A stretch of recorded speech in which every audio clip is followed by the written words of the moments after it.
Mesdames, Messieurs, Excellences et amis, Monsieur le Président, vous m'avez indirectement incité à parler en politique. Je suis disposé à le faire. En politique, il y a une mémoire. Il est fondamental de comprendre que les racines du terrorisme international, la violence infligée à l'autre pour ce qu'il est, il est fondamental de comprendre que la promotion du terrorisme international, que ses racines sont aujourd'hui britanniques pour éviter de commettre des erreurs d'évaluation désastreuses au sein des tempêtes stratégiques et politiques de notre temps. Il ne s'agit pas de la responsabilité du Royaume-Uni, proprement dite, mais de la matrice impériale britannique qui a pris différentes formes dans son histoire. On se rapproche le plus de la réalité en se souvenant de la formule transatlantique utilisée par John Maynard Keynes, American Money and British Brains, l'argent américain et le cerveau britannique. Cette matrice de domination impériale repose sur une combinaison d'influence économique, de guerre irrégulière, de désorganisation des structures étatiques et de guerre globale. Le terrorisme étant le levier permettant à cette combinaison de fonctionner au plus haut niveau d'efficacité destructrice par chantage. Le terrorisme n'est donc pas un accident ou une arme isolée, mais une pièce maîtresse sur un échiquier complet. Il ne faut pas le penser d'abord comme un terrorisme d'État, bien qu'il puisse prendre cette forme, mais comme arme d'un empire qui hier était maritime et colonial et qui est devenu aujourd'hui offshore ou hors sol, à partir de la City de Londres, de Wall Street et de leurs paradis fiscaux. Cet empire récupère toutes les arriérations, tous les fondamentalismes religieux soi-disant régénérateurs et tous les archaïsmes, y compris l'outrage fait aux femmes, et en joue systématiquement. Guy Debord, dans sa préface de la 4e édition italienne de sa Société du spectacle, parle en 1979 d'une couche périphérique de petit terrorisme sincère, toléré momentanément comme un vivier dans lequel on peut toujours pêcher à la commande quelques coupables montrés sur un plateau. C'est une juste description, encore que depuis le terrorisme de petit soit devenu grand, et encore faut-il examiner les localisations géographiques et la matrice de ces faits pour en comprendre la logique criminelle et pouvoir y faire face. Les Britanniques ont opéré en conjonction avec le terrorisme en Asie du Sud-Ouest, en manipulant à la fois les réseaux wahhabites et sionistes, dans les révolutions de couleur d'Europe orientale, dans les manipulations ayant créé les conditions du 11 septembre, et aujourd'hui jusqu'en Chine, et hier aussi. Ils ont laissé des traces, le plus souvent sous la forme opérationnelle, de réseaux américains, héritiers de leurs méthodes dans la période récente. En France, Olivier Blanc, dans un livre intitulé « Les hommes de Londres », a bien exposé, puisqu'on a parlé de la Révolution française, ceux qui fomentent et exploitent les colères d'autrui, les portant à détruire et à s'autodétruire.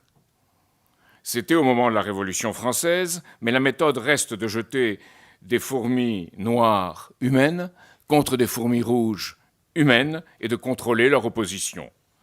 C'est cette méthode dont je veux vous parler ici, par-delà la description de tel ou tel monstre de Frankenstein qu'elle engendre. Au Proche et Moyen-Orient, on trouve les réseaux de Cecil Rhodes et de deux de ses principaux opérateurs, Alfred Milner et Leo Stenet Amri. Ils ont financé à la fois les réseaux nationalistes arabes, particulièrement dans la mouvance wahhabite, et ceux du révisionnisme sioniste de Vladimir Zeb Jabotinsky et Chaim Weizmann. À partir des émeutes de Nebi Moussa, en 1920, aujourd'hui oubliées, ils ont créé un environnement contrôlé, entretenant une instabilité permanente au profit de leurs intérêts financiers. L'antisémitisme terroriste arabe se trouve ainsi opposé à un racisme anti-arabe, anti-musulman, visant à éliminer tous les mouvements raisonnables, en fomentant cette opposition, visant à éliminer tous les mouvements raisonnables dans tous les camps et à promouvoir une guerre de tous contre tous.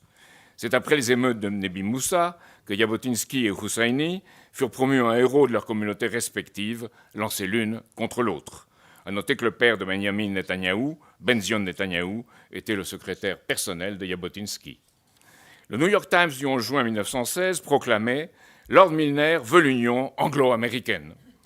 Il est essentiel de comprendre que cette union vise à détruire les fondements de tout État-nation, y compris des États-Unis et de la Grande-Bretagne, pour les placer sous la tutelle permanente d'un mondialisme financier et de services de renseignement, échappant à tout contrôle judiciaire de leurs activités.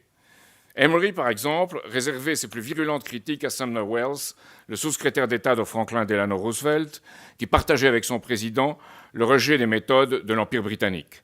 Dans ce journal, Emory note, le 26 juillet 1928, « Notre objectif ultime est clairement de faire de la Palestine un centre d'influence occidentale en utilisant les Juifs, comme nous l'avons fait auparavant avec les Écossais, pour promouvoir l'idéal britannique à travers tout le Moyen-Orient et non pour établir une enclave orientale artificielle des Hébreux dans une région orientale. » C'est ainsi qu'Emory et Weizmann créèrent la Légion juive, dont Jabotinsky fut le porte-parole et l'organisateur.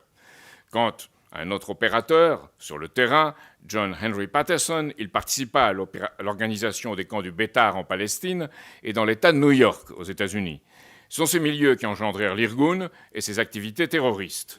Lors de la 3e conférence révisionniste internationale, car c'était des sionistes révisionnistes, il faut bien le voir, qui se tint à Vienne en 1928, Jabotinsky soutint la résolution, déclarant, je cite, qu'il n'y a aucune contradiction entre une Palestine juive et un éventuel statut de dominion du Commonwealth britannique. Évidemment, cela ne se fit pas, mais l'influence demeura. Il faut bien comprendre que cette politique ne découle pas d'un attachement au peuple juif, ni même à l'État d'Israël, mais la volonté de diviser pour régner en créant une situation d'affrontement permanent. Preuve en est que ces mêmes intérêts impériaux alimentèrent les monarchies saoudiennes et du Golfe Persique, ainsi que leur émanation terroriste, parrainée et financée par des institutions dites charitables du monde musulman ou par certaines grandes familles. On connaît aujourd'hui l'implication du prince Bandar, ça a été dit, dans le financement de certains des opérateurs du 11 septembre. Les fonds résultant du contrat saoudien Al-Yamama, armes contre pétrole, avec BAE Systems, les fonds ont été placés hors de tout contrôle sur des marchés de hedge funds des îles Caïmans, dont je rappelle les billets de banque sont à l'effigie de la reine d'Angleterre et l'hymne national God Save the Queen. William Simpson, dans son ouvrage intitulé Le Prince, histoire secrète du membre d'une famille royale le plus intrigant au monde, rapporte que Bandar pouvait se présenter avec un panache sans pareil au 10 Downing Street, ayant également accès à Margaret Thatcher, John Major et Tony Blair. On parle bien ici du manipulateur du terrorisme islamique. Aujourd'hui, certaines banques turques, pour répondre à la question qui a été posée, se servent de centres financiers à l'État islamique. Ces établissements procédant à des transferts de fonds de donateurs privés du Golfe ou d'argent du pétrole, en utilisant les services de banques britanniques au passage. Par exemple, depuis une banque saoudienne, l'argent est transféré sur un compte commun dit insoupçonnable en Grande-Bretagne, reversé au profit d'une société commerciale fictive en Turquie, parlons de la Turquie, avant d'être livré en liquide aux terroristes à la frontière entre la Turquie et la Syrie.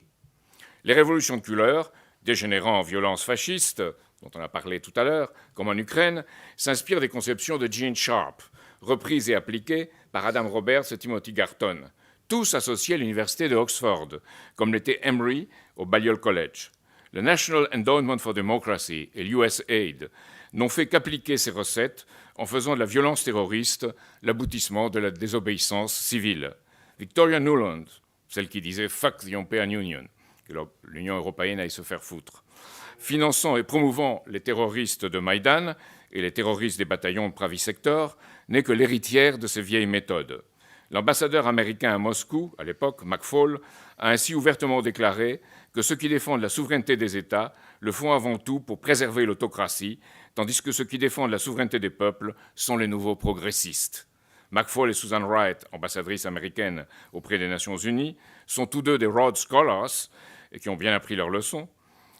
Au cœur de cette supposée défense des peuples se trouvent les thèses sur la défiance civile de Gene Sharp, lui-même américain, mais aussi diplômé de Oxford. Ces thèses contenaient 198 tactiques pour fabriquer une révolution, parmi lesquelles le recours à une couleur symbolique pour chaque révolution. Sir Adam Roberts et Timothy Garton ont appliqué la démarche de Sharp en lançant leur projet Civil Resistance and Power Politics. Au départ, on démarre avec la résistance non violente, reprenant les modes d'opérer de Gandhi et de Martin Luther King en les dévoyant, mais à l'arrivée, on trouve les mouvements fascistes dont on feint de déplorer, du moins en public, les manifestations extrêmes. On vous a montré le recours à ces méthodes pour déstabiliser la Russie avec le terrorisme dit tchétchène et en fait wahhabite importé. Tant ces terroristes-là que ceux de l'État islamique ont trouvé depuis longtemps un asile et une plateforme dans le Londonistan, avec ses mosquées, ses institutions charitables, ses chaînes de télévision et ses centres culturels islamiques. Le cas de Abu Omar al-Chichani, dont on a parlé, commandant de l'armée de l'État islamique, est un exemple de cette interpénétration entre milieu tchétchène et milieu wahhabite contrôlant les opérations de déstabilisation en Tchétchénie. Notons qu'Ed Balz, lorsqu'il était secrétaire d'État à l'éducation, avait promu l'attribution de subventions publiques en faveur des écoles racistes et ultracommunautaristes du groupe Hizb ut-Tahrir, qui a toujours appelé à la création d'un État islamique. Nos services français, d'ailleurs, ont longtemps protesté contre cette curieuse tolérance manifestée dans le Londonistan. Enfin, et je crois que c'est le plus important, c'est au Tavistock Institute de Londres que se situe le centre des opérations de contrôle et de manipulation psychologique permettant d'étudier et au besoin de promouvoir le comportement des terroristes, entre guillemets. Il faut ici éviter de tomber dans deux écueils, le charybde de l'angélisme et le scylla du conspirationnisme. Le premier institut du Tavistock, du nom du Tavistock Square de Londres, a été créé en 1921. Son premier objectif était d'étudier les traumatismes de guerre subis par les soldats britanniques ayant survécu à la Première Guerre mondiale. Il s'agissait d'identifier, selon des critères scientifiques, le seuil de rupture de la résistance d'un être humain à des sollicitations extrêmes. Le projet était parrainé par le Bureau pour la guerre psychologique de l'armée britannique, sous l'autorité du psychiatre John Rawling Rees. L'arrivée en 1932 de Kurt Lewin, qui fut aussi le fondateur de la clinique psychologique de Harvard, marqua l'introduction des méthodes de dynamique de groupe, c'est-à-dire les techniques de manipulation de l'individu insérées dans un groupe visant à lui faire acquérir certains types de comportements. Avec Rees, Lewin étudia les effets des bombardements sur la population civile en Allemagne pendant la Seconde Guerre mondiale. Il se spécialisa dans les études de programmation et de déprogrammation avant de passer aux travaux pratiques. Selon lui, il est possible d'imposer à une population ou à des individus adultes un état émotionnel comparable à celui d'enfants névrosés. La tentation fut grande à partir de là de franchir le seuil et de créer l'environnement qui brise les résistances psychologiques des individus pour les amener à accomplir les tâches qu'autrement ils auraient rejetées. Alors, vous me direz que ceux qui vont faire le terrorisme ou la guerre au Proche et Moyen-Orient aujourd'hui, français, n'ont pas subi tout cela. Mais ils ont subi, à travers tout ce qui est transmis par Internet, par les médias, et qui les manipulent, les conséquences de tout cela. Ce freudisme dévoyé par les conditions barbares de la guerre, des deux guerres, s'étendit à l'occasion de la guerre froide. La deuxième version du Tavistock Institute fut lancée en 1947 sous le nom de Tavistock Institute for Human Relations, pour les relations humaines, avec l'assistance financière de la Fondation Rockefeller et l'échange d'experts anglais et américains. John Rawling Rees, soutenu par Alan Dulles, y joua, fort de son expérience précédente, un rôle moteur. Les méthodes de bourrage de crâne à des fins politiques s'y développèrent avec l'étude des changements comportementaux subis par les prisonniers de guerre américains en Corée du Nord. À partir de là, ce freudisme dévoyé s'étendit à toutes les agences anglaises et américaines de renseignement pour y former les idiots utiles des opérations terroristes. Le moyen était de jouer sur les terreurs identitaires, on voit le cas en France aujourd'hui et en Angleterre, le but de diviser pour régner.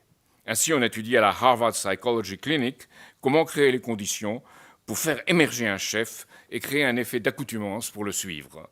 Le refus d'aller au bout des enquêtes sur divers assassinats ou tentatives d'assassinat aux États-Unis même, s'explique ainsi par la volonté de protéger ses sources. Beaucoup ne voient que le côté émergé de l'iceberg américain, sans discerner, en fin de compte, la matrice impériale britannique qui se trouve derrière. Ainsi, la Rand Research and Development Corporation est une émanation parmi d'autres des conceptions du Tavistock, tout comme la Sloan School au MIT ou le Centre pour les études stratégiques et intellectuelles de Georgetown. Cela ne signifie pas, bien entendu, un contrôle mécanique, mais un partage des mêmes conceptions de guerre psychologique. On pourra rétorquer que le maoïsme en Chine, le KGB, le Mossad ou l'activité de notre bureau d'action psychologique pendant la guerre d'Algérie jouent un rôle ou jouent encore un rôle pour certains analogue. Cependant, pour comprendre le fait même du terrorisme, il faut en voir la forme moderne la plus accomplie, celle que je viens de vous décrire. Si l'on ne veut pas faire trop d'efforts, la lecture de L'agent secret de Joseph Conrad constituera une initiation utile. Je conclurai en disant que tant nous n'aurons pas mis fin à cette conception de l'être humain, un être humain considéré comme défini par ses perceptions et soumis à des expériences manipulatrices, nous n'aurons pas mis fin au terrorisme. Et les fourmis rouges continueront à se jeter sur les fourmis noires sans que l'on puisse retrouver un vouloir vivre en commun dans la détente, l'entente et la coopération. Espérons que les pays des BRICS, vous savez, c'est le Brésil, la Russie, l'Inde, la Chine et l'Afrique du Sud, mais aujourd'hui, ils ont rejoint l'Argentine. On parle des BRICS aussi, c'est-à-dire l'Indonésie et l'Iran. Que tous ces pays ouvrent la voie vers ce vouloir vivre et que nous serons capables d'en devenir partenaires. La clé est, je pense, celle d'États-nations voués aux intérêts communs de l'humanité contre toutes les oligarchies impériales. Nos pays européens, trop soumis, doivent en être libérés, y compris la Grande-Bretagne et, j'ajouterai, la France. Merci. Laissez-moi finir sur cette espérance, car c'est une espérance qui est ardente et urgente.